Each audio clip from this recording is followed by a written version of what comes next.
Hello, everyone across the country. I'm Tim Phillips, president of Americans for Prosperity, coming to you from the Minneapolis, Minnesota suburbs, where we're out here doing grassroots organizing in our continuing effort at Americans for Prosperity to stop this, frankly, terrible spending boondoggle coming out of Washington, D.C., that Nancy Pelosi and Chuck Schumer and unfortunately President Biden are all pushing on the American people. We're over 450 grassroots events now across this country, in districts across this country.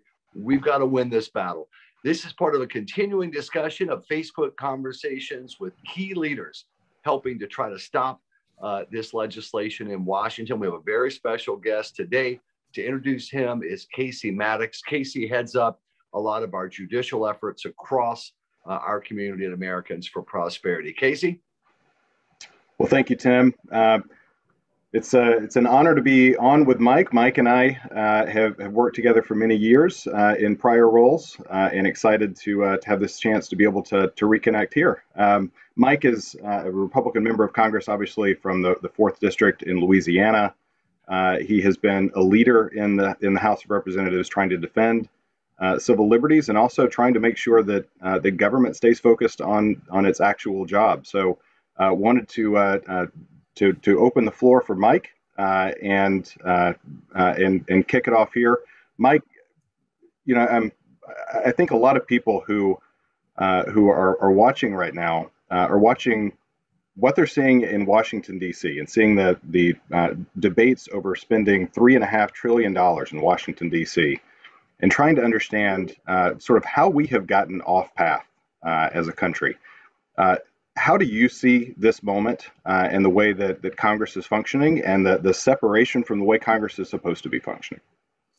Yes, thank you all. It's great to be with you as always, and I appreciate the good work that you are all doing. And your audience is typically among the most informed anywhere. And so I know that they see what's going on here and they have an absolute frustration, disgust about it, as all of us do. Congress really isn't functioning at all. It's a very dysfunctional system here. The atmosphere is toxic. Everything is hyper partisan.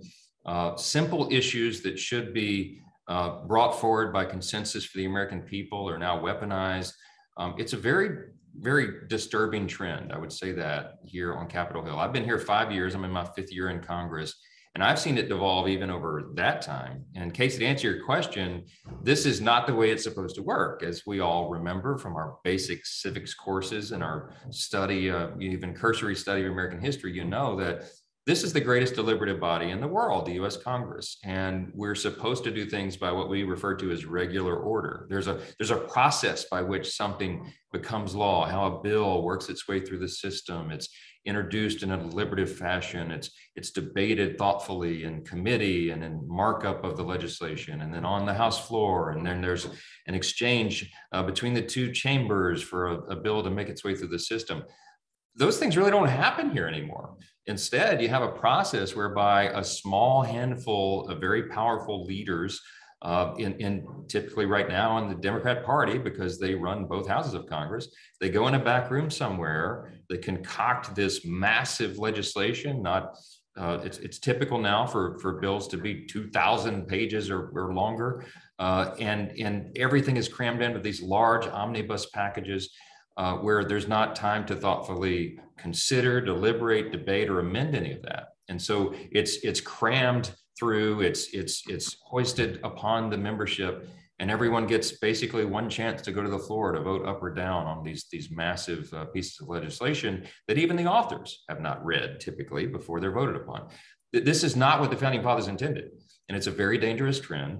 And the process alone here is so broken that we really have to do dramatic reform to return to regular order, to legislate in a way that follows common sense, and where the people back home can follow what exactly is happening. And we're a long way from that, but I have some hope that we'll be able to take those reforms when we retake the House in the 2022 election cycle.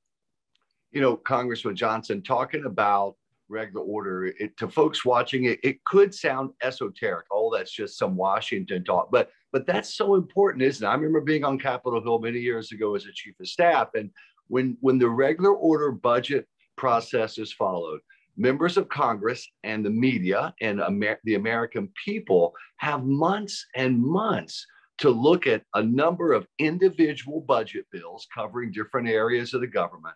And so it does shine a light.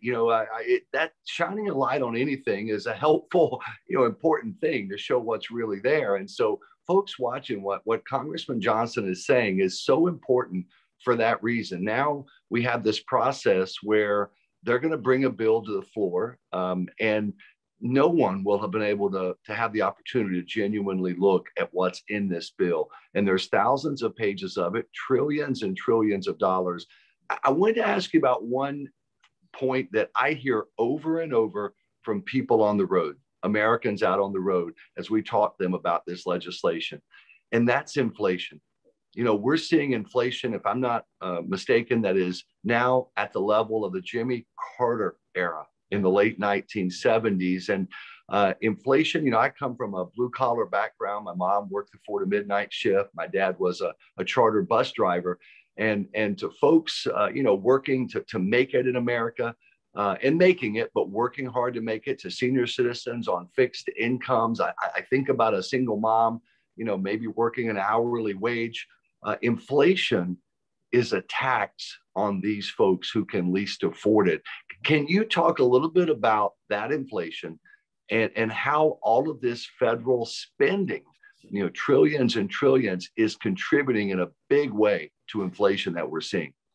Tim, it's a great point. I was back in Louisiana for much of the month of August. That was our district work period, doing town halls around my district and meeting with the great hardworking folks of North and Northwest Louisiana. That's where I come from too. My dad was a firefighter. I'm the first college graduate in my family. When inflation rates were up during the Carter years, we felt it acutely in my household. And we're at those levels again. This is the worst it's been in over 40 years. And it does hit home for most Americans, hardworking Americans, the middle class and the working class folks in this country. And yet the Democrats here are completely, apparently tone deaf or unconcerned about that, because they continue to double and triple down on the very policies that brought us this rising, alarming rate of inflation.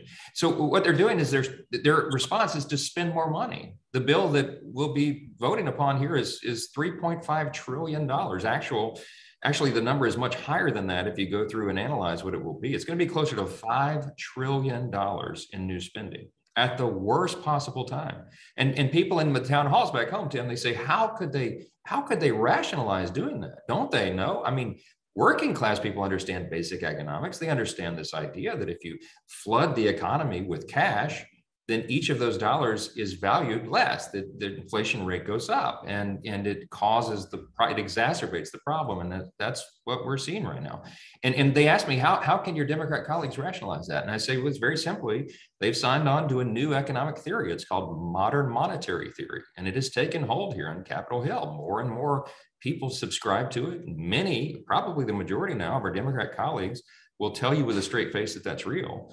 But what you and I know, what your viewers understand, is that this is fantasy economics. The basis of modern monetary theory, which was just created by some college professors a few years ago, is just a rationalization for them to spend as much money as they want to build the welfare state and to turn the power and the authority that's supposed to be with the people over to the government, to the state itself. I mean, that is the steps towards socialism, and that's their avowed goal. So modern monetary theory says basically, as the chairman, the Democrat chairman of the budget committee in the House said just last week on a video in an interview, he said, we can't go bankrupt. We own the printing presses. They genuinely now believe this, that you can just print money in perpetuity and there's no consequence. Inflation's not a real concern. The value of the dollar is not a real concern. And the national debt, which haunts all of us, is almost $29 trillion now, continues to rise. That these are just not concerns that we should be worried about. As long as we own the printing presses, Tim, they say, we'll be just fine. We all know that that is a fool's errand, and it's very, very dangerous for the country. Representative Johnson, in addition to, I mean, as crazy as it sounds to say that, in addition to the $3.5 to $5 trillion in spending that's at issue here, you also have an attempt in a lot of ways to sort of remake America in this spending package, where it's not just the spending, it's also intrusions on American civil liberties. It's also taking things like allowing the IRS to pry into your bank accounts all the way down to anyone with more than $600 in their bank account. Talk about the ways that that this bill is and this whole package is really sort of looking to change the way that we interact with the government, the way that that we can hold the government responsible, and the powers that the government would have over Americans' lives.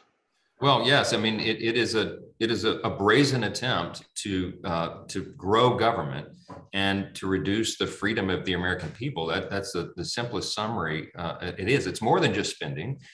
It is a dramatic change, as you say, to the entire culture, many of the foundations of American society.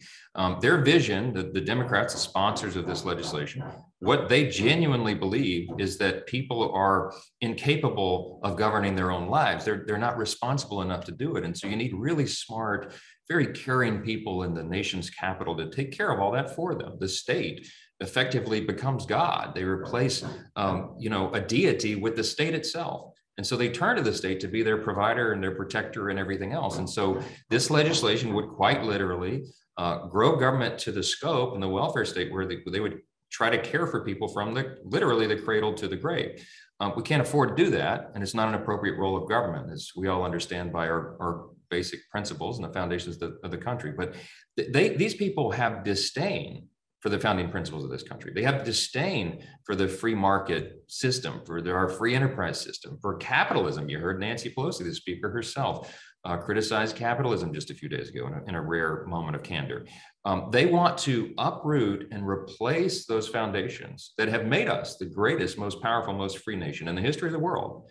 And they want to replace it with a new system. When they said during the last election cycle, transformational change, they meant it. And they think that this is their one opportunity to do it. They read the tea leaves, they understand the polling, they know that they are going to lose the majority, certainly in the House and probably in the Senate now in the 2022 midterm elections. And so they're going for broke, guys. They're throwing everything at the wall, every big socialist, big government dream they've ever had. They're putting it in this big, massive omnibus legislation, hoping that they will somehow be able to squeeze it through. I'm hopeful that it won't happen. Of course, we're prayerful about that there'll be some small handful of moderates, the mansions and the cinemas and a few others who will come to their senses and not be a part of this. And they'll hold it back. They won't be able to get all the Democrats in line in the House or the Senate. And then maybe we can start this process over. We better hope that's true, because not only included in all the spending and all the transformational change and the growth of the welfare state, they also, as you know, tried to cram amnesty for roughly 8 million illegal immigrants into this bill. We debated it for 13 hours in the Judiciary Committee just a week ago. Thankfully, the Senate parliamentarian has boxed that out. They want to include abortion on demand in all of this. They want to remove high protections. They want to make American taxpayers fund the practice of abortion for the first time in our history. These are the kinds of things that they're throwing in here at the last minute to try to get passed because they believe this is their last vehicle. It may very well be. We're really hopeful we can stop it. Ladies and gentlemen watching, as you can tell from this discussion, and I know you have a sense of this as well, it's a big moment for the country. You know, some moments are just bigger than others. You look back on the last 100 years of our nation's history, and there are big moments. We're in one, I believe, right now. So make sure your voice is heard. You can click the I Volunteer link right here in the Facebook link. It'll take about a minute and a half. It'll make your voice heard to your 2 United States senators and to your House member, telling them to vote no on this. And you may be thinking, well, gosh, I've got some good folks representing me. I know they're going to oppose this. They still need to hear from you. They need to be encouraged. They need to know the folks back home have their back. Or you may be thinking, gosh, my member's a liberal. They're going to vote for this no matter what. In politics, it's a funny business. It's a lot like sports in that you never know what's going to happen next. You never know what that person is thinking at that moment. And I know this for sure from working on the Hill, and I bet Congressman Johnson would agree with this. Every member in both parties tracks the number of people contacting their office every day from back home, whether it's statewide for a senator or in a district for a member of the House. They track the issues they're contacting them about and whether it's yes or no. And it does have a cumulative impact. So make your voice heard. Click that I Volunteer link. go to social media, post on it. If you want more information on how to do that, our Facebook Live post here at Americans for Prosperity, or our Twitter account, or any number of our social media efforts, our website at americansforprosperity.org. They can provide memes for you, easy to do, paste it to go right on your page. Make your voice heard. Now's a big moment. Congressman Johnson, could you take a moment? You're in Congress right now, and talk about the impact when there are thousands and thousands of folks from your district reaching out to you on a key topic at a given moment. Yeah, it is absolutely essential. The founders of this country, in their great wisdom, they set all this up and they put these foundational systems in place, and they gave us their advice that echoes down through the generations today. And they were insistent that in order for a constitutional republic to work, we're still an experiment on the world stage. We're only 245 years old, you guys know. And they didn't know how long this could last, but they said, here is what is so critical. You have to have an informed and engaged electorate. If this is going to be a government of, by, and for the people, as Lincoln said, the people have to actually be engaged. And that's why I'm so grateful for AFP. You guys are probably better than any organization or anybody working in the country right now. I mean, this is my personal testimonial. I have seen it over and over. You help inform the people and you help them to get engaged. And that is absolutely critical. And as Tim said, it's never been more important than it is right now. It matters. These members on the Hill, many of them are walking around biting their fingernails, particularly some of the Democrats who come from swing states or moderate districts in both the House and the Senate. They really don't know at this moment what they're going to ultimately do. I think many of them. And so, but all the members, I mean, even the most conservative Republicans like me, we need to hear from the people, and it is very valuable. It is certainly worth your time. And it makes a difference, particularly in a perilous moment like this. The people need to engage. And as somebody famously said one time, if the people will lead, the leaders will follow. And I think that's certainly true. That's the beauty of our system, and that's how it was set up to work. And unfortunately, not enough people are engaged. So your voice can really matter right now. Mike, you talked a little bit there about and we've discussed sort of the pressure that some of the sort of more moderate Democrats are under here, with Senator Sinema and Senator Manchin and others in the House as well. Is there an opportunity here for members of Congress to actually work together and get something done? If people would be willing, particularly the progressives that are supporting this legislation, if they were willing to back off of some of the more radical demands that they are trying to make, is there actually an opportunity for Congress to be able to work together if you actually, if they were willing to create that opportunity and allow people to actually do their job? Well, I hope so, Casey. I mean, that we have to maintain our optimism and keep working towards that. We keep talking about foundational principles. One of the basic, most important premises of America is that in this system, you'll have people, the duly elected representatives of the people, who will come to the nation's capital. They'll have very different philosophies among them. Many of them will have very different principles that they're very passionate about. But our system is set up so that those people with very different ideas will come together and deliberate. I mean, that's kind of the whole point of the process here, that they'll come sit around a metaphorical table, and sometimes literally, and argue and debate their points with great passion. But at the end of the day, they will emerge from that room having arm wrestled and whatever goes on in the room, and they'll shake hands and say, fine, let's go forward with consensus to do the most good for the most people. And that's the way the system is set up, and it's worked that way for a long, long time. Right now, this is part of the peril of the moment we face, is that we really are, I think, in some ways losing the ability to forge consensus, to have consensus politics anymore, because it's become like tribal politics right now in this moment. Social media doesn't help that. The vitriol in the culture doesn't help, but there's a lot of reasons, a lot of symptoms that have brought us here. But we're at this moment, and the question you ask is a really important one. It's not just a rhetorical one. Can this still work? Can this system still function? And I'm amongst many here who hold out hope that we can do that. When we retake the majority in the House in 2022, I mean, I'm the vice chairman of the House Republicans. I'm on the leadership team. We're going to reform the way much of this is done. We're going to return as quickly as we can to regular order, so that the people can follow what's happening, so that the members here will have faith in the system and the institution itself again.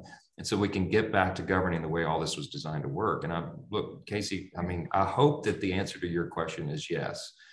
If not, God help our country, because if it continues to devolve at the pace that it has in the last couple of years, I'm not sure there'll be much left of the institution. But if we go down, I'm going down swinging, brothers. I'm gonna be here doing my part. So we've talked about the spending in this bill, the inflation that it's directly leading to, the debt that's piling up that threatens the stability of our country. Let's talk a little bit about the Green New Deal, Congressman Johnson. I know that so many provisions of this legislation are being pushed into this bill. Hopefully, the Senate parliamentarian will stand up and uphold the rules of the Senate. But could you take a minute and talk about what these provisions of this Green New Deal will mean for Americans? Again, especially working class Americans and Americans who are, kind of on the edges as they look at higher utility bills or gas prices or heck, rents that are higher or costs that are higher for condominiums or homes because of all these rules and regs. Take a minute, if you would, and unpack that. Yeah, so great. There's two different aspects to this: the procedural aspect and the substantive arguments that we have. Procedurally, as you said, there's no way they should be allowed to do this. Hopefully, the Senate parliamentarian will maintain her spine of steel, and she will reject some of the things that they're trying to cram into this reconciliation package. The whole idea of reconciliation, of course, is that it's adjustments to a budget that has already been pushed through, and that's what it allows them to use this kind of quicker, simplified process, so to speak, so they can avoid the necessity of doing the hard work of finding consensus and getting 60 votes in the Senate. So they can do it with a bare, 51-50 vote, Kamala Harris being the tiebreaker in the Senate. So that's why they're trying to cram it all into reconciliation. The parliamentarian should stop it, because much of the substance of what they're trying to do with the Green New Deal is not anything that could ever pass on the regular process. They know it. That's why they're trying to fit it in here. But it is dramatically, it would dramatically change so many things about the country that are unrelated to the budget. So it's sort of a legal fiction that they're trying to do it in the first place. Substantively, of course, the reason we oppose the Green New Deal is because it's absolute madness. And I'll give you just one quick illustration. I'm from the state of Louisiana. Fossil fuels is a big deal to where I'm from. Oil and gas industry is a mainstay of our economy, and it's so important to the success of our nation, and has been, obviously. But, when President Biden, just by way, one quick example, when he came in, he's all about the Green New Deal. He's vowed and committed to much of their agenda. And when he came in, among the first in the flurry of executive orders that he issued was the executive orders relating to oil and gas production. And he stopped, of course, the Keystone Pipeline, and he put a moratorium on exploration and production on federal lands, which was land itself, and then, of course, in the continental shelf. Well, that was terrible for my state of Louisiana, because we are involved in so much of that domestic oil production. Remember that when Trump came in, he said, we don't want to talk about energy independence anymore. He said energy dominance. That was his big thing, dominance, and we all high-fived, and we had achieved that in the 4 years of the Trump administration. We were a net exporter of oil and gas and petrochemical and all the rest. So when Biden comes in with the executive order and reflexively does the exact opposite of the Trump agenda, what President Trump was trying to maintain, there are real effects to that.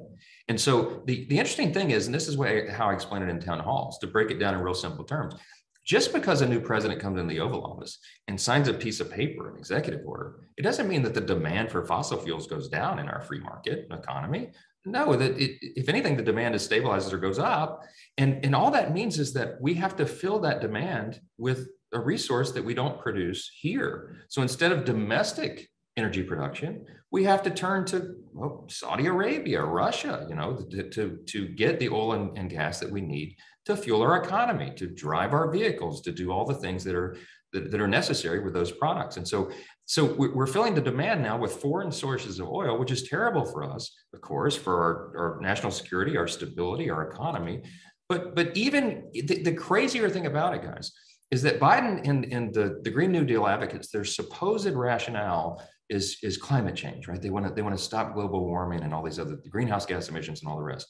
The irony of the whole thing is Biden's executive order actually did more harm to the environment than if we were doing it domestically. Why? Because when we're getting those reserves from Saudi Arabia and Russia and these other nations, they're not producing it in anywhere near the clean manner in which we're doing it in the US. And so they're actually contributing more to the supposed, damage to the environment by us having to go overseas to get it. I could go on and on and on. It's madness. It doesn't make sense. But, you know, a lot of things that happen here in the other party don't make any sense at all anymore. And we have to reverse it, and we have to do it immediately for the safety, security, and the stability of our own people.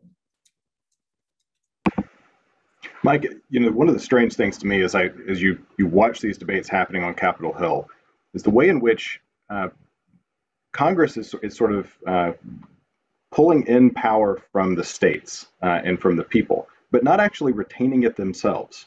It would be one thing if Congress was taking a lot of power away from the people and away from the states, but then at least exercising it in the people that we elect. The strange thing to me is that Congress is perfectly happy to give that power away to administrative agencies and people that we're not actually electing. And there's a lot of attention right now on democracy and the state of our democracy. There's a lot less attention on the fact that I think a lot of people feel like we are frequently electing people who don't actually exercise the power that we're electing them to exercise. Talk about that, and you know, particularly the ways in which this bill sort of empowers the same sort of mentality that we're going to not actually make decisions in Congress. We're going to give power to other people that you didn't elect to make those decisions to run your life. Yeah, Casey, great question. I mean, these are, somebody said, I think it was Emerson said, there are thousands hacking at the branches of evil to one who's striking at the root.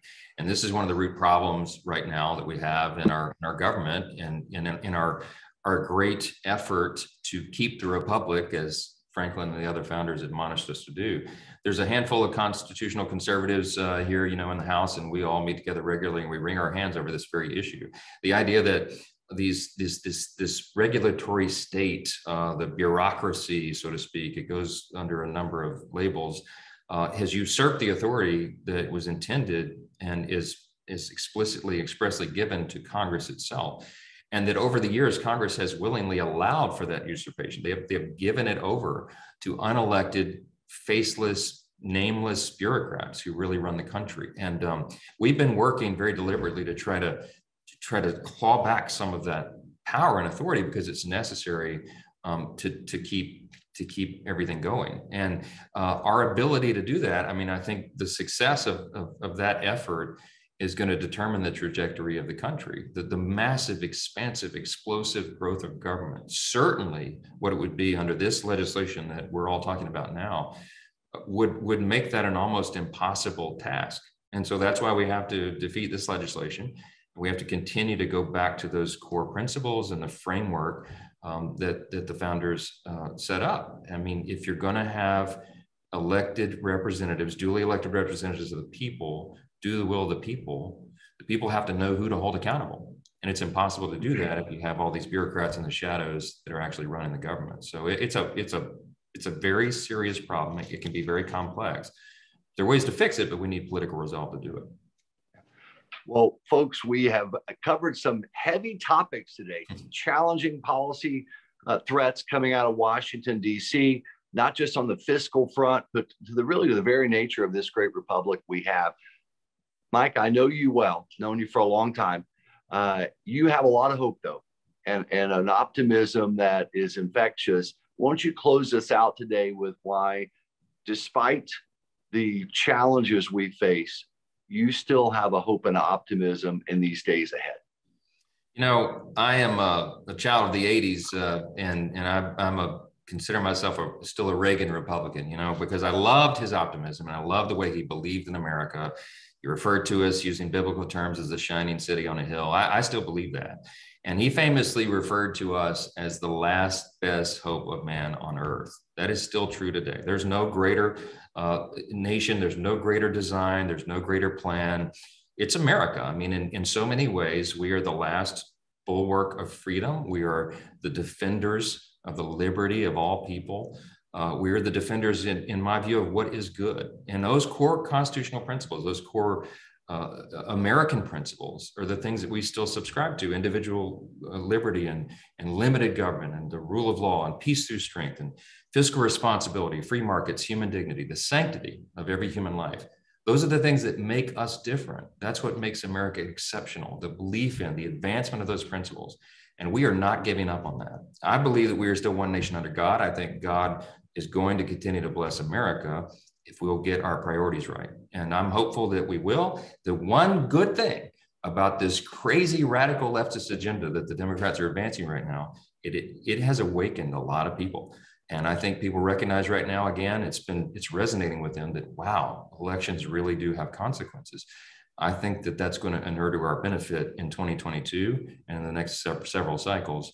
And I think we'll get our governing moment again. And that's why I'm still in it, guys. I got 4 children.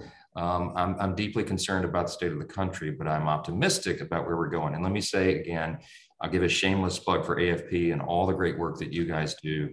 I mean, seriously, I mean this, there is no, in my view, there's no more effective organization engaged in this battle. So thank you for that. Thanks for all you guys do and for the opportunity to be with you once again. Absolutely. You were hearing from Congressman Mike Johnson from the great state of Louisiana, Casey Maddox, who oversees a lot of our judicial and legal and civil liberties efforts. To what you said, Congressman, about an awakening out there. I see it every day on the road. About 25% or so of the people coming out to our events opposing this bill are brand new. They've never been out before. They're concerned about the country, about their children, their grandchildren. They're concerned what they're seeing with some of the dysfunction and certainly a lot of the extreme policies that are coming from the left at this point. So I'm hopeful as well. Ladies and gentlemen, seize this moment. Make sure that one day, whenever one day is, you can look back and go, at a crucial moment for the United States, the nation I live in and love, I made my voice heard. I took action. And in the end, we were able to move toward greater freedom and prosperity. I'm Tim Phillips. We're going to stay at this effort at Americans for Prosperity. Thank you. Thank you.